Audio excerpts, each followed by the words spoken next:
Hey everyone, I wanted to do a quick review of the Procase protective case for the first gen iPad. This case is replacing my last case that lasted for about 4 years before it fell apart. I love Procase because I need something that isn't bulky. It still gives me decent protection. I use my iPad for work and travel, so it's in and out of bags a lot. The case feels solid, not too rubbery or too hard. It's got a clean, professional look without being slippery. Cutouts are spot on.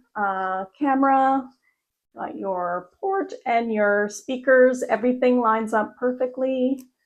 The magnetic cover works just like Apple. It locks and wakes the screen. You can fold it into a stand. It's pretty stable for watching videos or typing. I use it propped up on a desk or the couch with no issues. There's a spot for Apple Pencil. The edges and corners feel reinforced enough that I don't need to panic anytime this hits the floor.